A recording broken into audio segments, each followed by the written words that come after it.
Ooh, love my intro. Yeah, hard rocking. Welcome to Freight Forecasting. I'm Michael Vincent, freight forecaster here at FreightWaves. Beside me, I've got Zach Strickland, Director of Freight Market Intelligence. Is that correct? Yes, sir, it is. And our guest today is Mr. Kyle Lintner of K-Ratio, I believe, Principal and Managing Partner. Is that correct, Kyle? That is correct. Excellent. So thanks for joining me again, Kyle. Kyle's starting to become a regular on here. He posts some really, really good stuff, and that's kind of what I want to dive into today, Kyle, is everybody's watching the volumes in the freight market, et cetera, and watching how it's kind of reacting very seasonally right now. Really, if you look at the year over year, you can almost predict what's going to happen over the next couple days or week. It would appear at this particular moment, but how long is that really going to last? Because that's you're fooling yourself if we're in the same economy or a better economy than 2018. Correct? I fully agree. Yeah, that's the golden question that we're all trying to answer: is how long does this last? Yeah, it's crazy, and so you've been doing these weekly things out on LinkedIn, giving these. I guess it's the week ahead or something like that. You call it. I forget. I don't pay attention to the name, but the content is excellent. The week in preview, Mike. The week in preview. That's what it is. That's what it is. I need a what do I need? A thesaurus. Yeah. That's what those are. But. So you were going through it. You were going through the current state of what's going on, of what we're seeing happening right now. So you could set up kind of this. You were talking about imports and maybe where things were going to go. But the title was along the lines of "Get ready, folks! It's going to get busy." Right. Right. So I've got Sonar pulled up here, and I've got Zach with us, so we can have this discussion and really kind of go through this. You want to go through like a couple of those charts? I have them pulled up here, and we'll kind of talk to that to set the stage and talk about this. Yeah, sure. Let's do it. Excellent. So, Cody, if you'll bring up my screen for everybody to see. So, Kyle, go ahead. You can kind of talk to a little bit about what you were talking about on your the weekend preview. Sure. So what I went through in the last video is basically what I do every time that I go onto Sonar. I have usually the same general pattern of progression on how I look at things to try and figure out not only what's going on today, but then the ultimate question of what's going to happen tomorrow and the day after.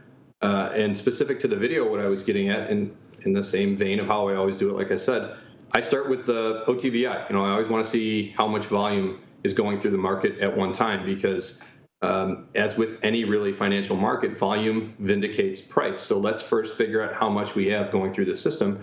And when I took a look at the OTVI, as has been the trend recently, that considerably strong volume. And if you pull it up like you have here on a seasonality where we can look at year over year, because comparables are always going to be what's important, we want to be able to make those comparisons between what we've known in the past and what we believe to be happening tomorrow and today. We can see that this strength we're seeing now is beyond typical seasonality. And if you look at 19 and then 18, obviously those 2 years are really the tale of two different freight markets, one being extremely bullish on rates and one being extremely bearish. And you see the volume for 2020 exceeds obviously 19, but also 18. And that's when the questions start to come up and people wonder, well, if the volumes are so much higher than what we're seeing even in 2018, the record bull year, why hasn't price followed along with it? And that's when we start to go down the path of trying to figure that out by taking a look at some of the other data. So, the next stop for me, typically once I look past volume, is then the rejections, because OTRIs are not always clearly indicative of price, but it definitely is the greatest impact on it, and it starts to head you in the right direction for it. So again, here if we look at year over year for 2019 and 18, we can see the OTRI, we see the huge jump, late May, early April from the restocking pull forward from coronavirus. But we see an OTRI number nationally that looks a lot like 2019 than it did to 2018. So that right there can tell us why we see price right now not quite to where it is in 2018's levels, but price from a national standpoint is way higher than it was in 19, yet we see the rejection somewhat lower. So then to me, that means we have generally the same amount of available capacity, but it's unequally distributed. So that's when I begin to try and figure out, is there a region or maybe a primary driving market behind what's creating this miniature disruption, if you want to call it that, inside of the freight market. Before you do that, Kyle, I want to jump in real quick. I think you make a really solid statement, because I get this question an awful lot about why the volume and tender rejections are somewhat disconnected. We've talked about it a lot in our in our shows. But I think, tender rejections are, of course, the end result of supply and demand in the freight market. Right. And, coming out of, you have to provide context. And I know that 2018 is still relatively fresh on a lot of people's minds. But considering the amount of, volume and inflation and rates that we saw in 2018, leading to the massive influx of capacity that we saw that, really buried the rates in 2019.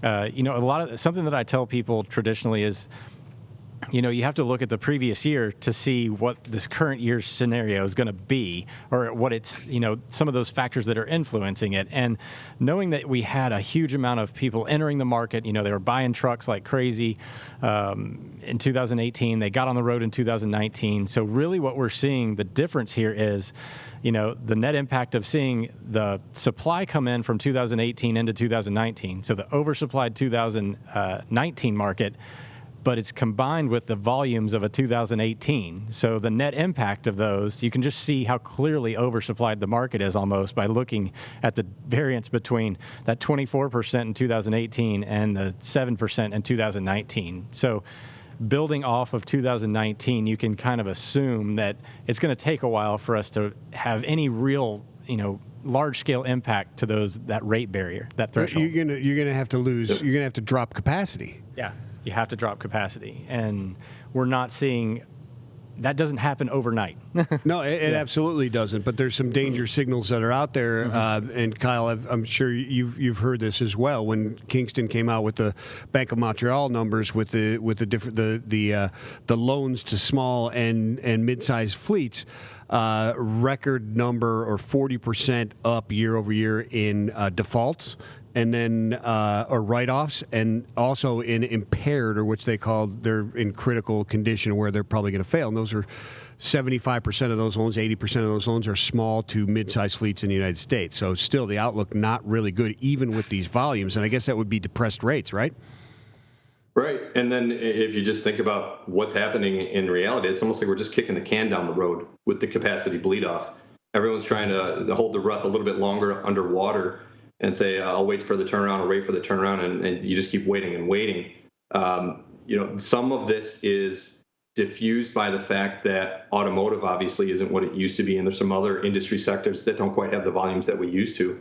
But who's to say those are going to come back at anywhere near the capacity that they were before? So if that's not the case, this bleed off, even though we're kind of prolonging it, at some point we're going to go into full default. And I've made my argument several times. Anyone that follows me knows that I don't think capacity ever truly leaves the network. It's just shuffled from ownership from one entity to the next. But we're going to have that moment where we suddenly realize there is not enough capacity. There aren't enough carriers to haul the demand that's out there. And at that point, that's when we get that big rally in mass across all lanes as far as freight rates are concerned. Yeah, I agree. And I think part of that problem, and that's what we were talking about, it was the mini bids or micro bids. Right. Yeah. we were talking about, right? Because shippers want these low rates, right? But I think they're realizing in talking to the carriers, and the carriers, or maybe the carriers are realizing that both sides are realizing that locking in or pulling forward an annual bid right now is not the smartest move in the world for either side, even though rates are low, right? We are just stuffing more kindling wood into that fire, man. And when it goes, it's going to go. Yeah, you're tossing stuff. Zach, did you have an input on that? Or? Yeah, I mean, it's one of those things. We can't really tell what the demand's going to look like in the third and fourth quarter, but the potential for it being very rough at some point down the road is really high, considering the amount of fluctuation we've seen in both volumes and, the capacity side. And a lot of these carriers were already on the ropes at the end of 2019. They were, and then they got propped up by PPP. Yeah, and so COVID almost has extended their life cycle a little bit further, and come August, if they can't pull it together, and again they're not getting the same upward pressure on rates that they had in 2018 to keep them in play. They're still they're getting the 2019 rates that they were struggling with. Well, and also once you've incurred a certain amount of debt and there's not enough influx of cash or upward pressure on rate that can save you at a certain point, right? You've gone over the brink. Yeah, and these lulls in volume are detrimental to a carrier. I mean, they're tremendously I mean, it doesn't matter how much loan you pump in there. If you were parking your trucks during a time of year with a 98, 99 OR, you're not going to make it much longer. not good. Not good. But so, Zach, that's a great point, and those are part of the things that get overlooked. If you're a carrier out there, the only thing that's been saving you the past year plus has been elevated contract rates. And unfortunately, your truck's not running contract loads all the time. At some point, every major carrier has to go into the spot market just to get his truck repositioned where it needs to be. So if we see spot rates decline and stay depressed for too long, and then we see the volumes come to match it, well, now that blended average rate for a carrier begins to come down. And that's when you see the insolvencies. They just can't run profitably because you can't expect a truck to run a contract load every single time. And then it doesn't help, the cherry on top is the mini bids that you mentioned, because now that carrier is repricing their contract rates lower and lower and lower, and the spread between the two begins to narrow. And now we effectively have just one rate out there. And that rate for many carriers out there is not sustainable because it just isn't something that you can profitably run your business at.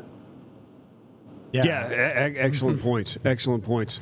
Hey, Kyle, you were going towards, I believe, the map that I have now displayed. If Cody, you could bring that up for everybody to see. Kyle, I believe you're going to go into what you call the domino effect.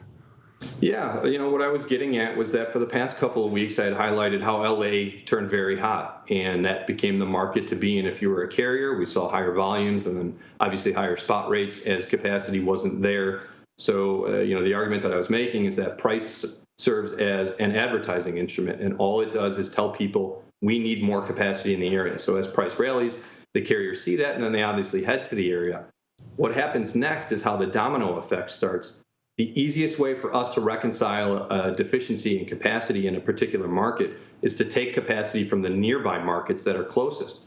So we see the nearby markets, anywhere between 200, 300, 400 miles, something that can either choose to deadhead out to LA or maybe pick up a quick load at a depressed rate because they know they're going to get that juicier rate coming out of LA.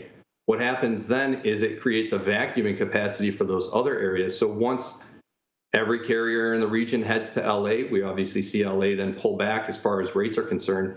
And in its wake is every other market that now lost capacity to LA, and they become the markets that see the elevated rates. So LA begins as almost like an epicenter of the movement, and then it moves throughout the country. How far that goes is dependent on how long the increase in volume can sustain itself.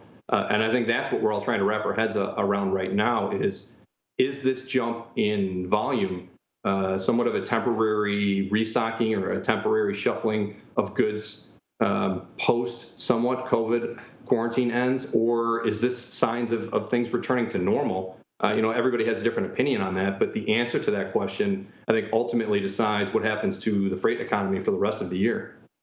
Yeah, agreed. And that is the ultimate question that everybody has. But really quickly on this one, I want everybody to know what we're looking at here and understanding this, because as I'm hovering over these different markets, you're seeing things like 3.43%, and you're looking at LA at 1.62%. And that's not the percentage of outbound tender rejections. We're looking at the weekly change. So that's the change in those rejections. You've got this huge volume like you're talking about in Southern California, LA, Ontario, and those rejections are going up, and they're fairly elevated, correct, Zach? Yeah, they are. They're one of the hottest spots in the country right now due to the fact that LA, like you mentioned, Kyle, LA volumes have been sustained for quite a while, and not just LA volumes in general, because you can have this regional freight movement that doesn't have near the impact to capacity that these long-haul freight movements have. And a lot of what we saw in May was a growth in LA volumes to the long-haul side. Mm-hmm. So it's really difficult. It's one thing to reposition your fleet regionally and operate out west and move between LA, Salt Lake City, San Francisco, Phoenix, etc. It's another thing to drive all the way across the country, 3,000 miles, to Harrisburg or Philadelphia, and then get that truck back into that market. That is that's a long cycle to get that truck all the way back out to LA. So seeing these elevated tender rejection rates, out of LA, they can only last for so long, because especially if the rest of the country is disproportionately inactive, they're not going to be able to get inbound into the West Coast without significant deadhead miles. And and carriers will have to adjust their pricing to account for it. Right. And Zach, you're 100% right there. And that's something, I alluded to 3 or 4 weeks ago to anyone who's a shipper, because that problem in LA didn't affect you at that point. But like you said, a lot of that freight was going long haul, and the repositioning of a truck just isn't going to happen when you're going 1,000+ miles. So, if you're a shipper and you start to see things like that from a major market, you have to take note, because it might not be your region and it might not be your load. But if that truck is now repositioning itself at such great lengths, he might cancel on you for his next load, or it might be the third load in his triangulation route that gets canceled because he's choosing to do something else. And we can see a little bit of that cancellation stuff on the map there. Mike, you were hinting at it. LA is the epicenter of the problem, but then we see all of that blue in the surrounding areas on the map. And that's because if you're a carrier, your alternative from your dedicated contract route now suddenly is a 50 cent per mile higher rate for a load that might even be longer in duration. And, music to the ears of any carrier right now is not just a higher RPM, but keeping the wheels moving for longer. So if you can run a longer load at a higher rate, now you have the best of both worlds. And that's almost like a secondary domino effect of how this can create the beginnings of a market rally across the entire nation, whether the problem isn't a lack of capacity in an area. It's just now we have the disruptions in the freight routing guides, so the carriers aren't where they need to be on their second or third loads across the country.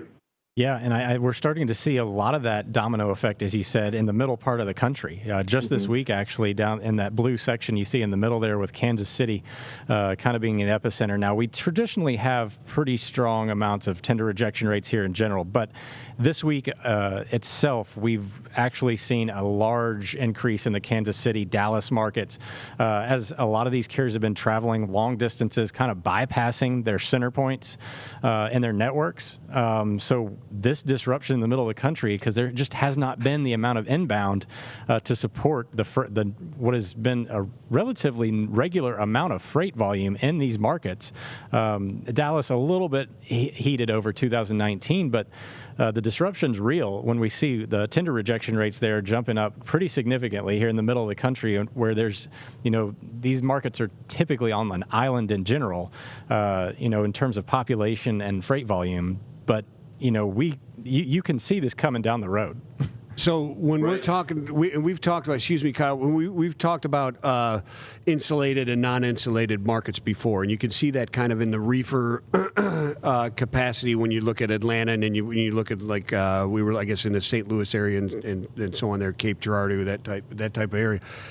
But it's not necessarily the next door market that's affecting you, right? If you're, like you were saying, Kyle, if you're a shipper, you've got to be looking at all these different things and seeing what's going on, because LA heating up, where is that going, could be affecting you in the center of the country as to, like you said, that triangulation of loads. Right. I had a conversation a little over a week ago with a fairly decent sized carrier, 400 or 500 assets. And his locations were all in the area that you're highlighting there. He was in Omaha, St. Louis, Fort Wayne, Indiana. And a lot of his contracted routes took him from those locations to Texas or maybe to the Southwest. And he said that he was sending all of his trucks out to LA because he knew he could get something long haul and with a pretty decent rate. So if he sends his whole fleet there because it's easier for them to get back to its general area instead of taking a lower rate from Dallas and back, well, now that's like what we've been talking about. That truck is now going to be out on the road longer. If he gets out to LA, he might change his mind when he's out there as far as the load planner is concerned and say, maybe I don't send him back home. I can take 2 shorter haul routes, stay in the region, and my blended rate is higher. Now you have that capacity that was supposed to come back to that homeland or that home market 4 or 5 days from now. That isn't going to happen. So it's almost trying to work through this map and trying to work through all these metrics to determine what's the next shoe to drop. Because it might not be the market that's moving today, but it certainly can become the market that's moving tomorrow. Yeah, absolutely. And moving markets, we've got about a little less than 10 minutes left. So I wanted to talk a little bit about, okay, we're seeing these volumes, and let me bring back this where we started, the very first slide or very first chart that we started on here real quick. As soon as it comes up here. So it's outbound tender volumes. It's a year over year, looking at the seasonality, right? Let me pull it up for a full year. You know, seasonality, just very briefly, that was another reason I said, look alive, folks, it's going to get busy. We're in possibly 2 of the busiest weeks of the year on the calendar right now. So if we have this kind of disruption happening on the West Coast and we have any sort of a normal pre-4th of July holiday push, these last 2 weeks of June, maybe the first few days of July, could be extremely busy from a volume and rate standpoint. And I would say that it's going to be. Mm-hmm. But here's the question that's on everybody's mind. You see, obviously, here's the effects of COVID, right? Of the shutdown, the preponomics, the pull forward, and then everything shuts down. But since then, everything has been acting. You can almost predict things by just looking at seasonality, right? And it's been acting that way. And so when you look at this area here, and if I scroll in a little bit closer, coming up into breaking 11.5 again is not going to be out of the question over the next week in my mind. Looking at this and what's going on here. Okay, so it's acting that way. But what's happening? Why is it this way? We don't have a stronger economy than we did in 2018. You don't have to. Unless I've been dreaming everything that's just happened for the last 3 months. We don't. Well, so what's going on? So last year, we didn't have that strong of an economy all year long. We did not. That's right. You look at that. You look at your OTVI chart here, and you've got you see 2019 volumes eventually overtaking 2018 volumes. Everybody kind of lumps in 2018 as this one long, great big year of activity. Actually, no. Fourth quarter, it's died. Actually, it was halfway through 2017 into the first half of 2018 that it was so robust. But that being said, it took a while for people to, kind of adjust to that scenario. So, in their mind, the rates didn't come down as rapidly, as they potentially could have because they didn't have this background information, obviously. But at the same time, you're looking at this and you're saying, when you look at some of the patterns intra-market, for instance, we're seeing like those regional movements start to increase in relation to the longer haul movements. We saw this exact same impact last year at the early part of the year. The first half of 2019 was propped up by a lot of this shipper supply chain repositioning, if you will, like where they had warehouse to warehouse movements. And and the way you figure that out is you look at some of these larger markets, and see their length of hauls. And as they're getting longer haul off the West Coast, out of the port cities, out of the border cities, that's an indication that we're seeing warehouse repositioning. The shorter haul freight, the regional freight, is more that final end point, into store, into final user, but it also is an indication of what we saw last year, which was simply this warehouse is full, I'm going to go down the street and go to the next facility. Yeah, or moving LA volumes from LA to Stockton, Yes. Allentown, Pennsylvania to Harrisburg. Right, exactly. That type of stuff. And I've switched charts on you while you were talking here because you kind of moved into what we were talking about, right? So we're going there, and this is what you're talking about. Long haul right here, leading the charge, is now flat. Long haul has been flat. Your tweener has been flat for a while. Your local, right, or city has been flat. What's driving it here is short haul and mid haul. Yeah, your 250 to 450 mile, or your 100 mile to 450 mile loads, which again, traditionally your regional coverage, especially in the truckload space, it's regional distributions. Yeah. So what you're talking about here is kind of this. If we saw short, mid, and local all carrying it, right? That would be more indicative of things going to final destination, to consumer, to reset. It's exactly what you saw back there in March. Which you saw, which we saw back. We saw it back. Yeah, well, let's move it over. Yeah. Right here. Everything moving in tandem. Mm-hmm. But you also saw you saw a lot of that short haul volume. If you look at the well, wait, right here, you saw long haul. Oops, sorry. Let me move this over a little bit more. Long haul flat, but you saw everything else and local. Just you saw local. You saw short haul. The warehousing restock, right? We need to get the goods back on the shelves, and then after that, the long haul kind of took over because in having some conversations anecdotally with shippers. And some of them got caught with their pants down. They didn't have the goods where they needed to be, so the long haul takes over. But now, what you guys are showing here, we're basically moving stuff warehouse to warehouse. And I think inferring from and reading between the lines from what I hear from shippers, a lot of it is just anticipation. They don't want that to happen again as far as not having the goods there when customers want them. So maybe at the final end, consumer demand isn't quite there. But this overheated freight volume right now is just in anticipation of that. Obviously, again, the question we're all trying to figure out is, does this come to fruition?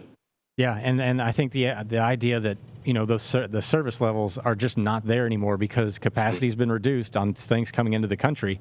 A lot of these shippers are basically saying, "I've got to be ready when the economy is." That's exactly right. But because now you start looking about and exactly what we're talking about, and further proof to that or evidence or other data points to look at. Let's see. Let me pull up something here real quick. Unemployment was 1.5 million, which was a good week because new claims 1.5 million was a good week. Let that sink in for a second. In recent history. 20.5 million continuing claims was a good week. Let that sink in for a second, right? I'm going to throw out a really, really crazy screwball out of left field idea for how this can sustain itself. Obviously, there's a lot of numbers and economic data that says things are terrible, and they are. So everyone is kind of expecting this freight volume bubble to burst. But think about it in this approach. Obviously, unemployment is sky high, and there are a lot of people that have been laid off. But they have so far tended to be the lower paid with respect to an entire business, the lower paying jobs. So those that are remaining employed and those that are still earning that paycheck are the ones with a higher level of disposable income. And given that we still see restaurants, vacations, those kinds of things extremely subdued, that disposable income can now be allocated for things like home improvement or redoing the interior of the house, whether that's purchasing new furniture or any sort of goods on the inside.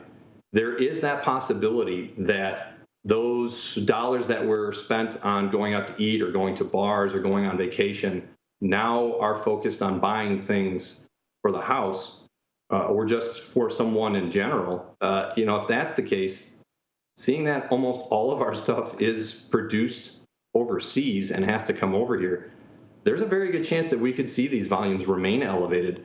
And it sounds obviously very crazy to think of it, but the scenario that we're in right now in the situation, it isn't the craziest idea that we could see a large amount of goods continue to flow through this country while we're in this semi-lockdown, semi-quarantine stage.